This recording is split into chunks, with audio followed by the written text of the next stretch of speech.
Before I tell you how everything fell apart, there's one truth you need to hear first.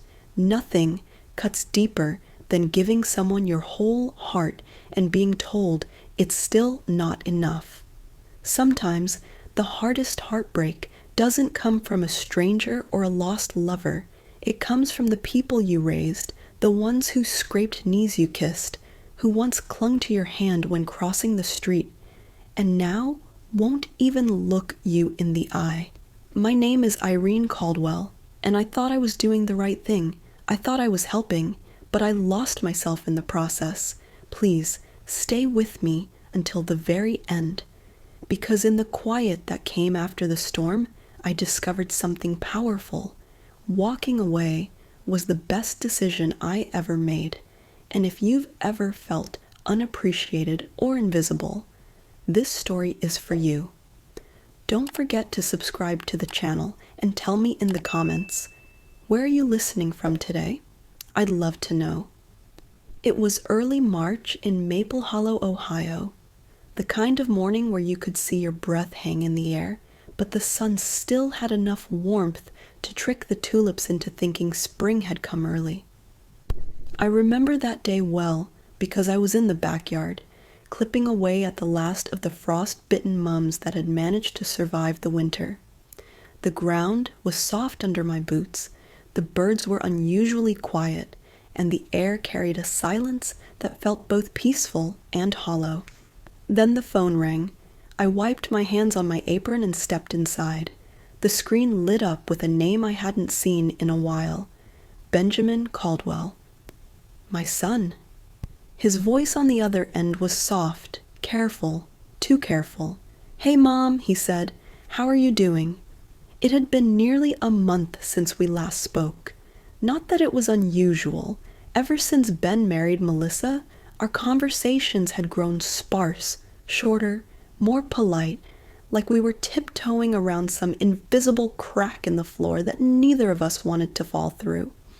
"I'm fine," I said, a lie dressed up in a warm voice. "Keeping busy. The garden's waking up. Been going through some of Frank's old things." I hadn't touched Frank's closet since the day we buried him. Just the thought of his flannel jackets still holding the shape of his shoulders could knock the wind out of me. But Ben didn't need to know that. "You've been alone for a while now," he said, "and I don't like the thought of you rattling around that old house by yourself." I let out a nervous little laugh. "I manage. It's quiet, but it's home." And then came the pause, that long inhale that always comes before the real reason for the call. "Melissa and we've been talking. We think maybe you should come stay with us for a bit. Not forever, just a while. The boys miss you, and we've got that guest room you could use. You'd be close, and, well, it just makes sense." My heart skipped a beat. "Live with you?" I asked carefully. "Yeah, it'd be good for the kids, and for you too. We don't want you to be lonely." It wasn't the worst idea. In truth, I had grown weary of the quiet, of making dinner for one, of turning on the television just to hear another voice in the room, and the thought of being near my grandsons again stirred something warm and aching inside of me. Still, something in his voice didn't sit quite right. Not bad, just off. The last time I visited, Melissa had barely said more than 2 words to me. She was always busy, always somewhere else, sometimes physically, but more often emotionally. Her eyes more attached to the screen of her phone than to the people around her. And Ben, he looked tired, like the weight of something unseen was pressing down on him, and no amount of sleep could lift it. But love has a way of quieting logic. I told him I'd think about it. That night, I sat at the kitchen table with a cup of chamomile tea and stared at the framed photo of Frank and me on our 40th anniversary. His smile was lopsided, his arm wrapped tightly around me. That house had once echoed with laughter, with footsteps, with life. Now it echoed with memories. For the next week, I walked the halls of my home, running my fingers along the dusty picture frames, past the teacups that hadn't been used in months, past Frank's favorite chair by the window where the light always hit just right. I asked myself if leaving would be giving up or starting over, and then I made a decision. I didn't pack much, just enough for a long stay. I left the house as it was, a little sad, a little tired, but still mine, still standing. The drive to Ben's house was only 40 minutes, but it felt like crossing a border into a life that wasn't mine.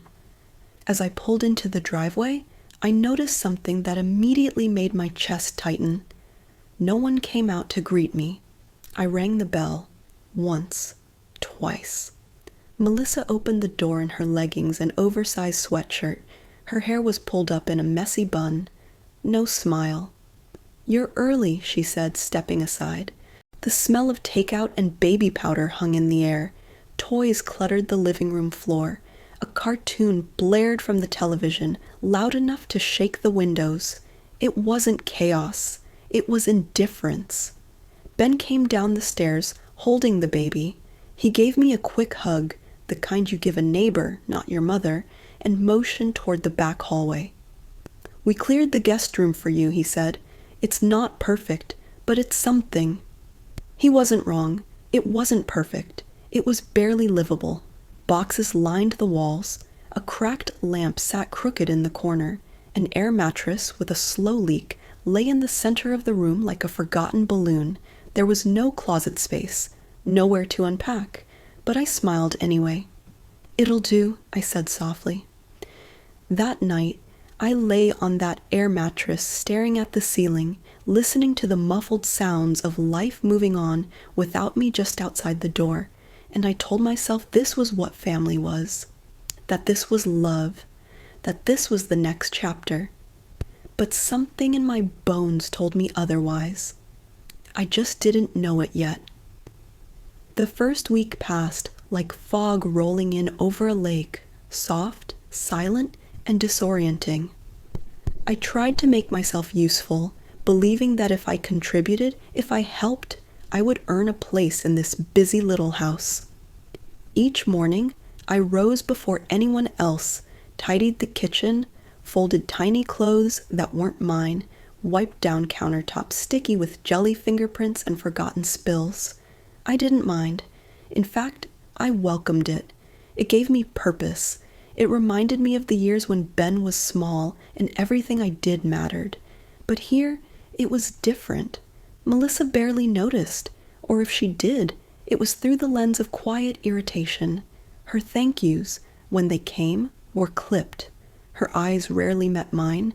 I started to feel like a ghost drifting through someone else's life, present but invisible. Ben was no better. He was always working, laptop open on the kitchen island, phone pressed to his ear, pacing the hallway with a furrowed brow. When I asked how things were going, he'd flash a tired smile and say, "We're stretched thin, Mom. You know how it is." Yes, I did know.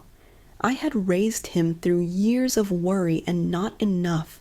I had counted pennies for groceries and stitched his winter jackets when the seams gave out. But I didn't say that. I just smiled, as always. One afternoon, as I was unloading a basket of laundry fresh from the dryer, Melissa passed by in the hallway. She stopped, one hand on her hip. "Hey, do you mind not using the washer during the day? The electric bill's been a little high." I blinked. "Oh, of course. I didn't realize. I only did one load." "It's fine," she said, already walking away before I could finish the sentence. That was the first crack. After that came the subtle comments, the long sighs when I left a light on too long, the quiet glances when I took too long in the bathroom. Everything I did seemed to carry a hidden price tag. Still, I persisted. I offered to cook meals, clean the playroom, help with bath time. I tried to insert myself into their rhythm without stepping on any toes, but no matter how gently I moved, it always felt like I was intruding, never invited, only tolerated. Then came the first ask. It was a quiet Tuesday night. The boys were half asleep at the dinner table, noodles crusted to their bowls. I had made pasta with roasted vegetables and even baked a peach cobbler for dessert, hoping, perhaps foolishly, that it would stir some warmth in the room. Ben cleared his throat as he poured himself another glass of water. "Mom, I know this is a little awkward, but we're having a hard time making ends meet. If you could maybe help with the mortgage this month, just until we get back on track, I'd really appreciate it." I stared at him, stunned. But the words that came out of my mouth were soft, automatic. "Of course. Just tell me what you need." That night, I transferred nearly half of my monthly savings into his account. I told myself it was a one-time gesture, that this was what mothers did, that family meant sacrifice. But the next month, he asked again, and the next. Soon it was no longer a request, it was an expectation, and every time I gave, the gratitude seemed to diminish like a candle burning down to the wick. What hurt wasn't the money, it was the coldness, the way Melissa still barely spoke to me even as I paid half their bills, the way Ben avoided eye contact when I passed him in the hallway, like shame lived in his eyes but never on his lips. I began to notice things. Late-night phone buzzes, whispered conversations, websites quickly closed when I walked by. Shopping bags from upscale boutiques Melissa claimed she never visited. Always the same excuses. It was on sale. It was a gift. We're just trying to stay afloat. The air in the house was thick with tension, like humidity before a thunderstorm. I kept trying to make it better. Buying groceries, making roast dinners, folding socks into perfect little pairs. I made the meal Ben used to love as a child, slow-cooked pot roast, seasoned just right, the way Frank used to make it on Sundays. That night, I even folded the napkins and set the table like I did when Ben was 10 and still called me Mama. We sat down. I smiled. Melissa came down late, phone in hand, not looking up. She glanced at the empty plate I'd saved for her, then at me.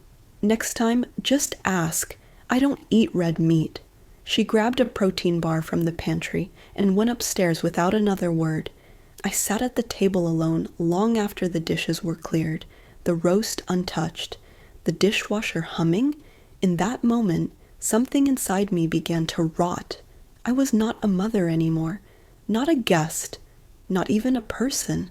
I was a wallet with a heartbeat, a housekeeper in slippers, a quiet presence meant to be neither seen nor heard. And the worst part, I had allowed it. It happened on a Thursday, a day like any other, messy, ordinary, stretched thin. The boys had been cranky all morning, too much screen time, not enough fresh air.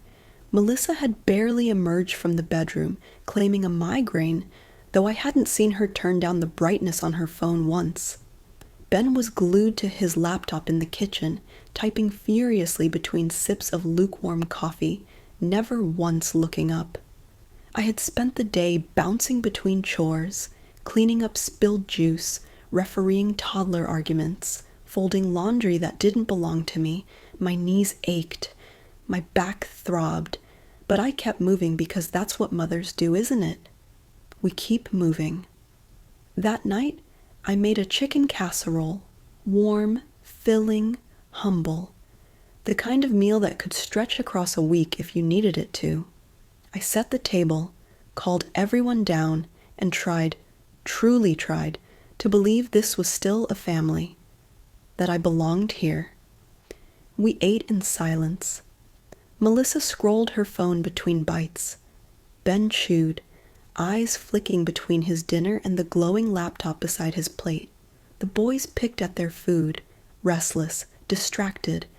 Trying to bridge the silence, I said gently, "You know, maybe if we all sat together more often, the boys might eat a little better." It was just a suggestion, a small offering in a sea of indifference. Melissa didn't even look up.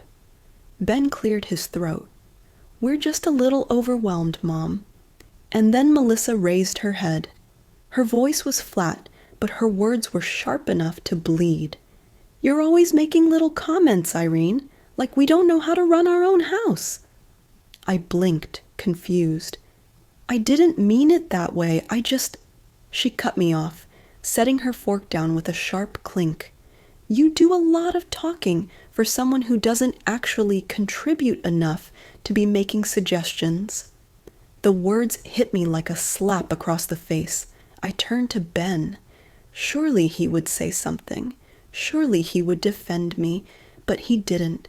He just looked down at his plate like a boy caught cheating on a test, too ashamed to speak, too weak to stand. My hands trembled beneath the table.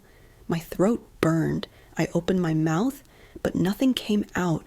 Not because I didn't have something to say, but because I finally realized the truth I had been avoiding. I wasn't family anymore.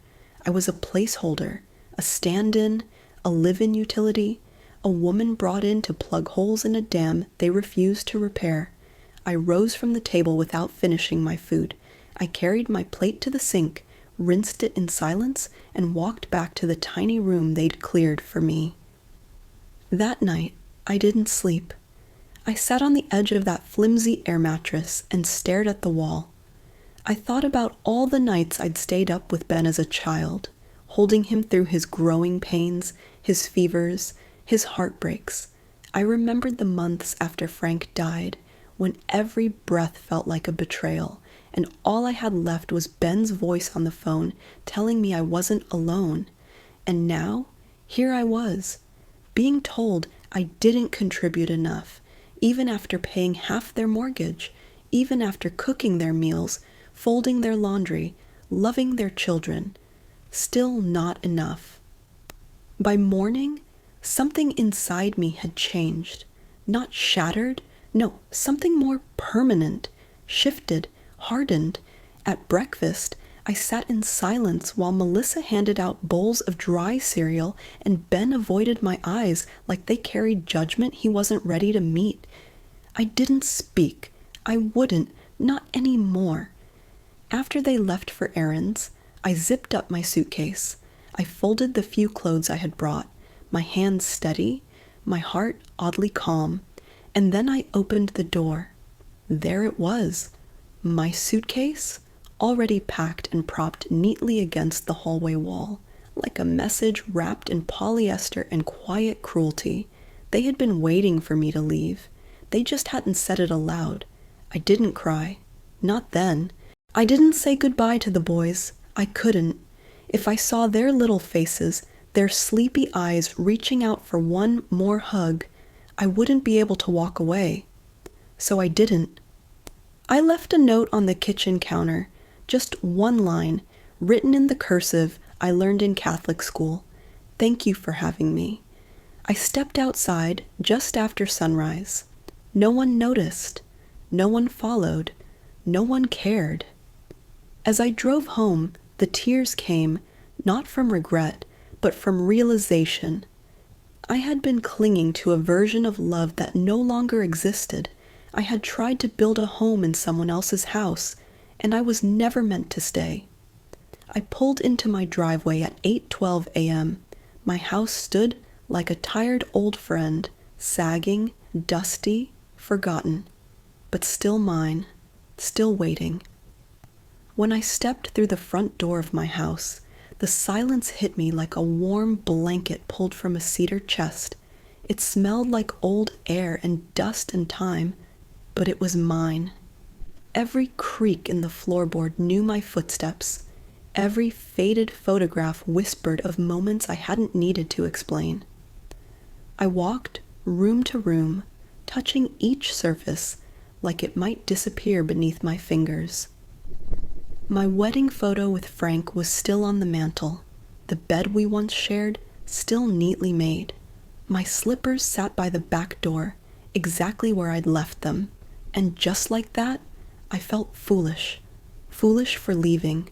Foolish for believing I could trade this for the cold indifference of another woman's kitchen. I didn't even unpack.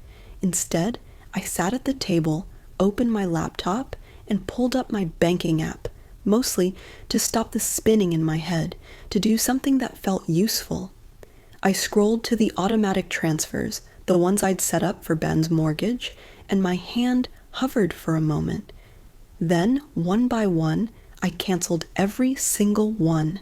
Click, click, click.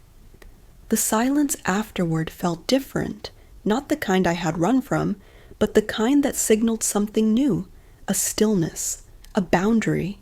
That afternoon, I got a text from Ben. "Hey, just checking if you made it home okay." I didn't respond. 2 hours later, another message. "I know things got weird. Maybe we can talk soon?" Still, I said nothing. That evening, the phone rang. I let it go to voicemail. There was no apology, no mention of what Melissa had said, just concern disguised as care, but I knew what it really was. He wasn't worried about me. He was worried about the money walking out the door with me. I heated up a frozen meal that night, sat at my kitchen table, alone, for the first time in months. I didn't eat much, but I chewed every bite with quiet pride. They had treated me like I was disposable, like an old couch no one had the nerve to throw away. But they had underestimated me. They thought I'd keep giving, keep forgiving. They had no idea what losing me would cost them. And I was just beginning to understand the value they had never seen. The first week back home was strange, like waking from a long, aching dream. I scrubbed the house from top to bottom, not because it needed it, but because I did. I needed to reclaim the space. I needed to see my fingerprints on something again. But even with the windows open and sunlight spilling across the hardwood floors, the silence was heavy. I missed the boys, their giggles, their sticky hands, their wild little questions. I didn't miss Melissa's stares or Ben's indifference, but them. Oh, how I missed them. So I did what only a grandmother could do. I bought them a gift, 2 brand new iPads, preloaded with learning games, drawing apps, storybooks, 1 navy blue, 1 forest green, wrapped them with care, wrote a note in my best penmanship. Even when I'm far away, I'm always right here. Love, Grandma. I paid extra for overnight delivery. I didn't expect a thank you. I knew better.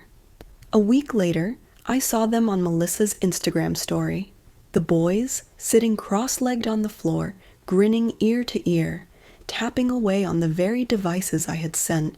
No mention of me, no tag, no credit. But I saw the smiles. That was enough for now.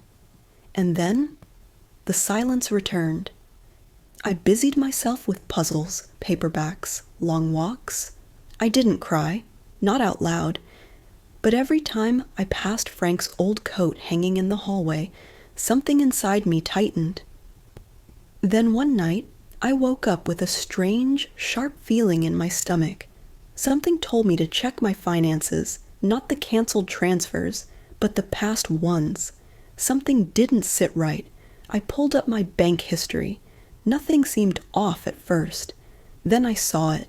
An email I hadn't opened during the chaos of moving in, dated nearly 2 months ago, a notification of a large withdrawal, made by Ben. My heart started pounding. I dug deeper, reviewed old statements, transaction by transaction, looking for patterns, and there it was, repeated charges, hundreds of dollars at a time, from a vague, unfamiliar company. I Googled it. It was a gambling site. I stared at the screen, number shocked, and yet not surprised. Over a dozen charges, spread across weeks, each one slicing away at the truth I'd been holding on to. While I was folding their laundry, feeding their children, paying their bills, he was gambling. He hadn't just used me. He had lied to me.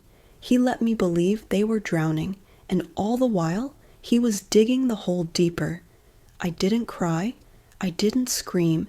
I just sat there, in the glow of my computer screen and felt something shift again, this time deeper. I had always loved Ben without condition. I had always believed that no matter what mistakes he made, I could help fix them. But now, for the first time in my life, I felt something I had never let myself feel toward my only child. Resentment? Not anger, not even hatred. Just the slow, aching realization that my love had been turned into a tool, that I had disappeared inside my own generosity. And I was done. The next morning, I didn't wake up as the same woman who had sobbed into her pillow after Melissa's words, or shaken quietly in the guest room of a house where love had gone stale. I woke up with clarity. Not rage, not grief, just a sharp, cutting sense of purpose. That day, I opened a new savings account, one that bore no connection to Ben, to Melissa, or to the bank card I had once handed over to him, just in case. I transferred every remaining cent into it. Then I closed the old account, canceled the card, canceled the trust, and then I changed the locks on my front door. It might have seemed dramatic, but for me, it was sacred, a ritual, like laying the first stone in the foundation of a life I was going to build without apology.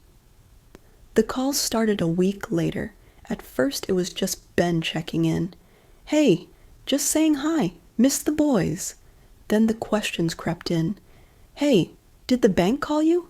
Something weird happened with my account. I think there's been a mistake with the mortgage payment. Did you maybe forget to... I didn't answer. I let every call go to voicemail. Every text billed like snow on a roof. No one was home to shovel. Then came the real signs. Melissa's Instagram began to shift. The curated life, filtered photos of smiling kids in matching sweaters, Trader Joe's hauls, and cutesy mom hacks began to crack. No more staged photos, no more latte art. Just silence, until one day, buried between listings on a neighborhood app, I saw it. Gently used sectional couch. Must pick up. Urgent. It was their couch. I recognized the throw pillows. Then came the handbags. The SUV. Their carefully painted portrait of suburban perfection began to peel, and beneath it, the truth showed through. They were unraveling. One afternoon, I saw Ben in town. I ducked behind a display of canned soups, but not before I caught a glimpse of him. He looked smaller, not thinner, just dimmed, like the light had gone out in him. The boy I had once raised to believe in kindness, to love family, to fight for better, he was wearing the hoodie I'd patched up for him 3 winters ago. His shopping cart was filled with cheap cereal, discount bread, baby wipes, no wine, no fancy snacks, just survival. And still, I said nothing. I went home, lit a candle, made myself dinner, not microwaved, not frozen, real food, real peace. And then came Christmas Eve. I wasn't expecting anyone. I had put up the tree by myself, just a modest one from the local lot, decorated with old ornaments I had packed away in a box labeled "Do Not Open Until Joy Returns." I'd lit a single candle next to Frank's photo on the mantel, baked my mother's cinnamon bread, the recipe she used when snow trapped us indoors, and we made forts out of chairs and blankets. It was a quiet Christmas, but it was mine. That night, there was a knock on the door. I peeked through the curtain. No car in the driveway. Just a large, brown paper-wrapped box on my porch. Inside were 2 smaller packages, one labeled Grandma, the other Mimi. I hadn't heard that name in months. Mimi, that's what Liam used to call me when he couldn't yet pronounce Grandma. My breath caught. I unwrapped them slowly, each box revealing the same iPads I had sent weeks before. But now they were decorated. Stickers, glitter, crayon drawings. On one of them, in blocky, crooked handwriting, "We miss you. Merry Christmas." Come back soon. I sat on the floor and wept, not for Ben, not for Melissa, but for the boys, for what they didn't know, for what they couldn't understand, for the way they'd been taught to treat love like convenience. I wanted to drive straight to their house, to wrap those boys in my arms and tell them none of it was their fault, that love should never be conditional, that they were always safe with me. But instead, I walked to the hall closet. I pulled out 2 winter jackets I had bought on clearance and never mailed. I packed a new box, filled it with love disguised as essentials, gloves, books, warm socks, wooden toys, and one final note. A grandmother's love doesn't need permission.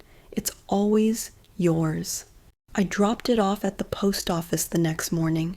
No return address, no expectation, just love with boundaries. They needed to learn I wasn't gone, but I was no longer the foundation they could stomp on. The days after Christmas were quiet in the way a fresh snowfall is quiet, still cleansing, yet undeniably lonely. I spent those mornings sipping coffee by the kitchen window, watching the bare trees shiver in the wind. I'd light a candle by Frank's photo, say a few words out loud, nothing dramatic, just small talk like we used to do in the mornings, before life cracked open. Then I would clean, not because the house needed it, but because I needed to see my own presence. Each sweep of the broom, each polished corner was a declaration. I am still here. But beneath all that stillness, a thought began to bloom. What do I want now? It was such a foreign question. For decades, I had only ever asked, what does Ben need? What does Frank need? What does everyone else need from me? And now, in a house finally quiet enough to hear my own thoughts, I heard a small voice whisper back, "You need to live again." That's when I pulled out the old sewing machine. It had been tucked away in the attic, beneath holiday boxes and forgotten lamps, covered in dust and time. The last time I used it, I had been making costumes for Ben's 3rd grade play.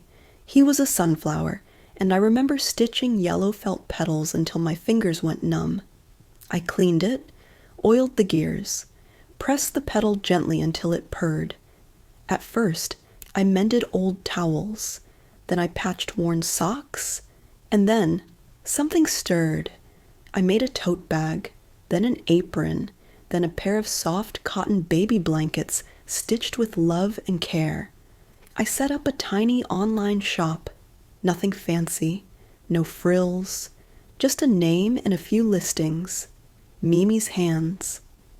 Within a week, I had 3 orders, then 5. Strangers, people I'd never met, sent me messages saying my stitching reminded them of their own grandmothers, that my aprons made them feel like home. One woman said she hadn't sewn since her mother passed, but holding my tote bag brought tears to her eyes. And for the first time in years, I felt valuable, not as a bank, not as a favor, not as a fallback, but simply as Irene.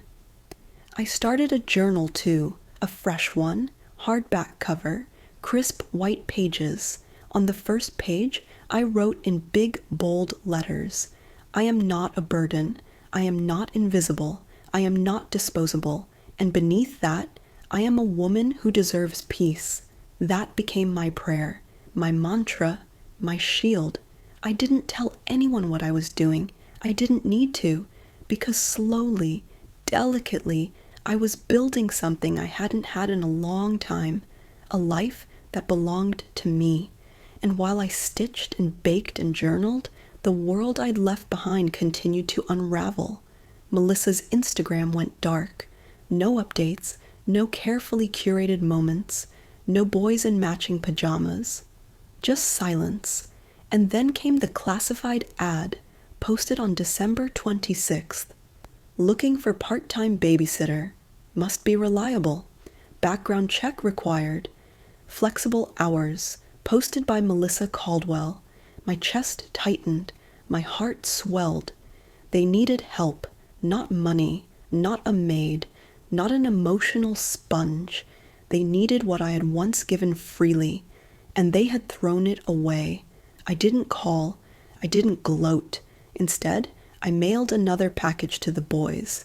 Inside, handmade scarves, winter coats, 2 new books, and 2 framed photographs. One of me and Jake, the other of me and Liam, from the last time we made cookies together. You could see it in our eyes, the joy, the wholeness. And then, one more envelope addressed to Ben and Melissa. Inside was a simple card, a watercolor painting of a bare tree shedding its last leaves. On the inside, in clean, steady handwriting, love isn't alone, respect isn't optional, and help isn't forever. No signature, no lecture, just the truth. Days passed, then a week. The silence grew roots, and just when I thought I might never hear from him again, the doorbell rang. It was a cold Tuesday evening. I was folding laundry in the living room, nothing special, just a small basket of flannel shirts and dish towels, when I heard the tires on gravel. I peeked through the window. Ben. But not the version of Ben I remembered. Not the confident man who used to talk fast and loud and avoid discomfort with a joke. This man looked tired. His shoulders were hunched, his beard unkempt. He looked older than his age, like guilt and exhaustion had weathered him in the span of weeks. He walked up the steps slowly, like his feet were dragging 1,000 silent apologies behind them. I opened the door. He looked at me, eyes glassy. "Can I come in?" I hesitated, not out of spite, but out of something I hadn't felt in years. Power. And then I stepped aside. He sat on the edge of the couch, hunched, fingers twisting in his lap. "I messed up," he said. "You don't need to say it. I already know." I said nothing. He looked around my house. The quiet lighting, the smell of cinnamon from the bread I'd baked, the photo of Frank on the mantel. The way everything had a place, a purpose. "I didn't realize how peaceful it was here," he whispered. Still, I said nothing. Then he broke. "I'm in trouble, Mom," he said, voice cracking. "I think I'm addicted to online betting. I tried to stop. I swear I did. But every time I got overwhelmed, I went back. It was like something to control, something to hope for. And Melissa, she doesn't understand. She just keeps talking about the bills, the house, the image." He paused, swallowing.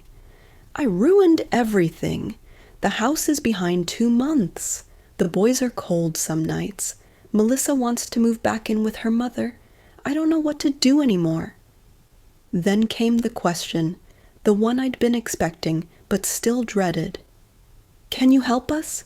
Just this once." I stood slowly and walked to the front door. Opened it. Let the cold air in. He blinked. "You're asking me to leave?" "No," I said softly. "I'm telling you that not today." He stared at me, confused. I stepped closer, my voice calm but unyielding. "I'm not saying never.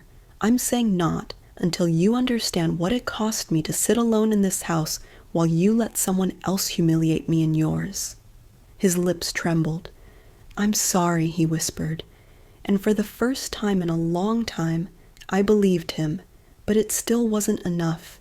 He left 10 minutes later, no stomping, no slamming doors, just a man walking to his car like he was carrying his own weight, for once. That night, I didn't cry for him.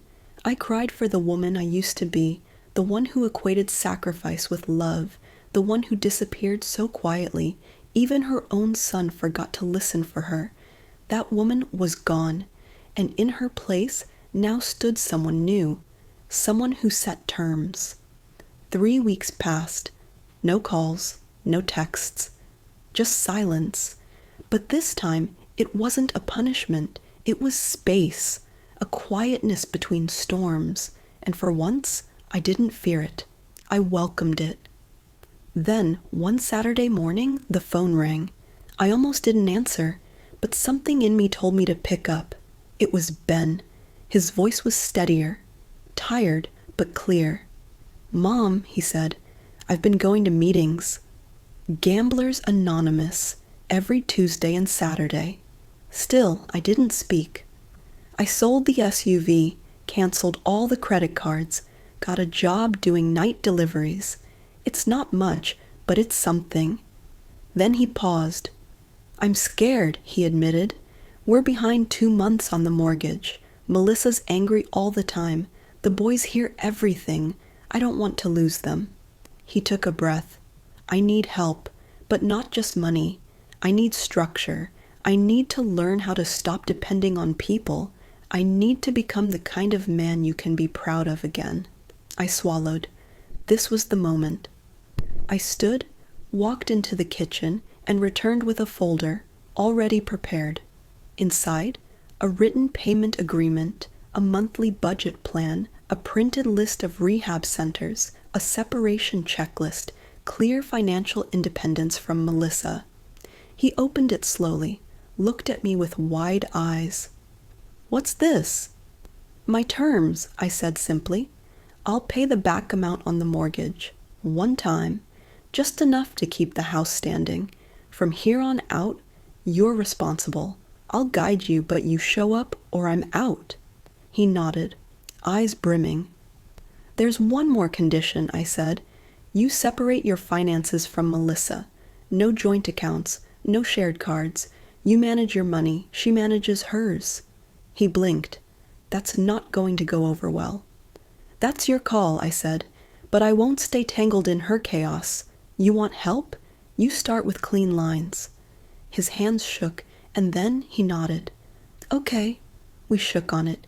He signed the papers. We scheduled weekly check-ins. At the door, he turned back to me. "I never realized how much I leaned on you until you stepped away." I smiled faintly. "That's the thing about leaning," I said. "It works until the person holding you up finally steps aside." He left quietly. And for the first time in years, I didn't feel like I had just handed someone a lifeline. I felt like I had just handed myself a future. The weeks that followed weren't a miracle. They were messy, but they were movement. Ben kept his word, mostly. He attended his support group every Tuesday and Saturday. He sent photos of his budget spreadsheet. He forwarded receipts from therapy. Every message was short, honest, and without the usual guilt-laced sweetness I'd come to expect. He was trying, not perfectly, not quickly, but truthfully, and that was new. But Melissa was a different story. The first time she came to drop off the boys for an afternoon visit, I saw it written all over her face. The tension, the bitterness, the unraveling.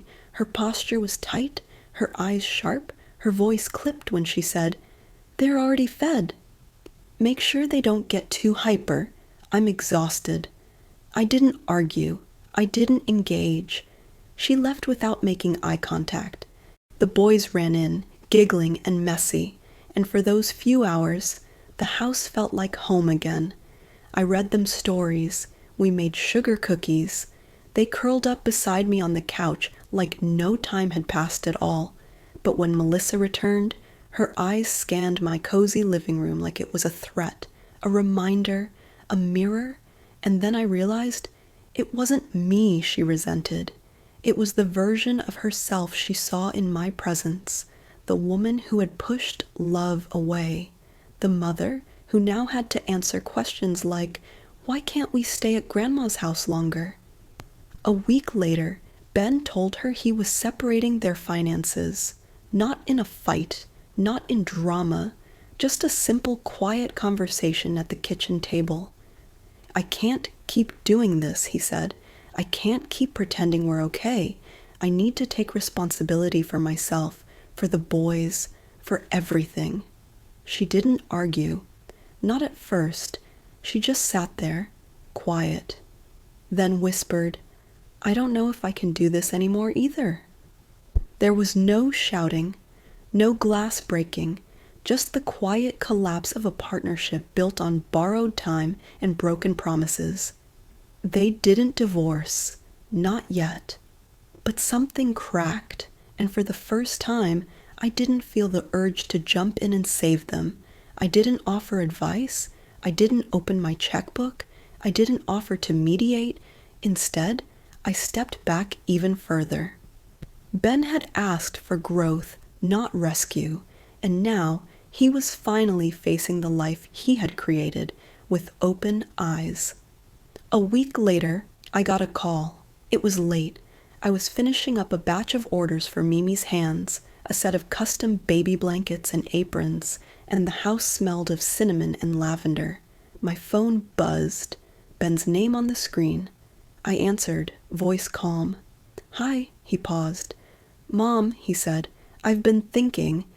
I want to move out." I stopped folding. My heart clenched, but not with fear, with a strange kind of pride.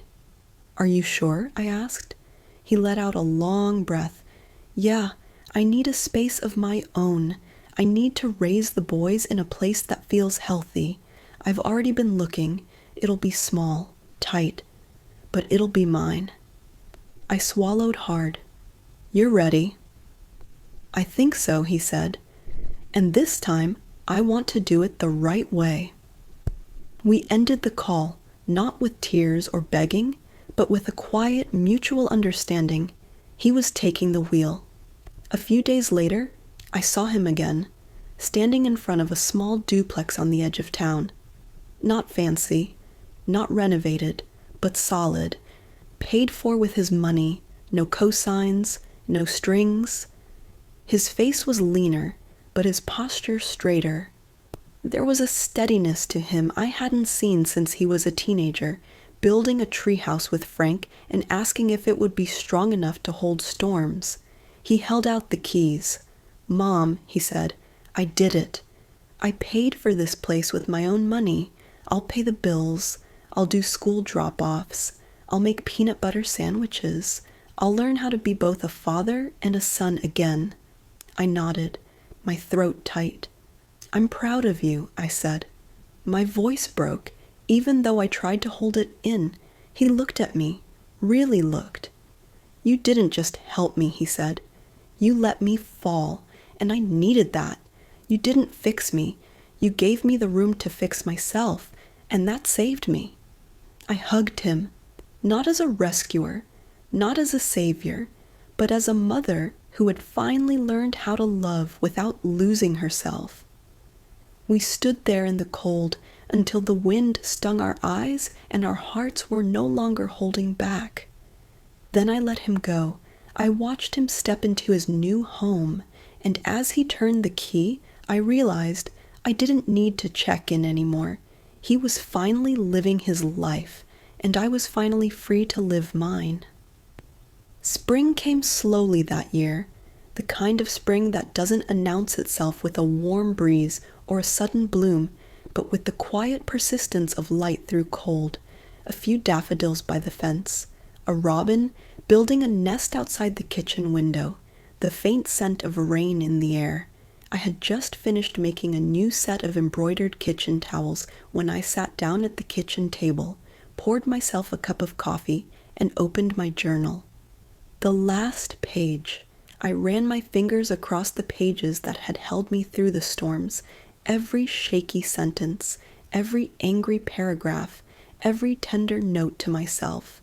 And then I wrote, "You loved well, you gave deeply, and when the time came, you chose yourself, not out of selfishness, but out of survival.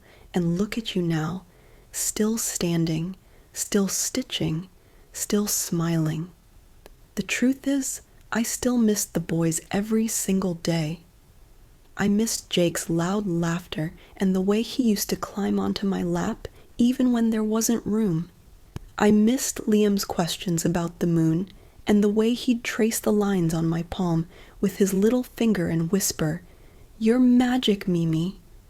But I no longer missed Melissa's eyes, rolling at every word I said. I no longer missed the tightness in my chest when I opened my bank app. I no longer missed begging for warmth in a house I was invited to, but never welcomed in. I had made peace with it. Sometimes, love doesn't look like showing up. Sometimes, it looks like stepping back, far enough for the people you love to finally see who you are, or who they've become. Ben still calls every now and then, updates me on the boys, shares photos of their drawings, their soccer games, their messy bedrooms. He doesn't ask for money. He asks for guidance. He asks for me, real me, and that's more valuable than any check I could ever write. As for Melissa, we don't speak. I don't expect we will. Some relationships are meant to teach, not to last, and that's okay, because this story, my story, isn't about revenge or even reconciliation. It's about rediscovery, rediscovering my voice, my strength, my peace. To every mother, grandmother, caregiver, or quiet soul out there who has ever felt invisible inside a house they helped build, I want you to hear me when I say, you are not disposable. You are not too much or not enough. You are not here to be used. You are here to be loved fully and without condition. You are allowed to leave the table when respect is no longer being served. You are allowed to come home to yourself. And if you're listening to this story right now, feeling that ache in your chest, wondering if it's too late to start over, let me be your answer. It's not too late. It's never too late. Thank you for listening. If this story reminded you of someone you love or someone you've had to let go, please share it in the comments. I read every single one, and if you've ever felt unseen, unheard, or unappreciated, know that this space is for you. Like, comment, and subscribe for more stories that speak from the heart, and maybe, just maybe, help us all heal a little together. From my porch to yours, Irene Caldwell.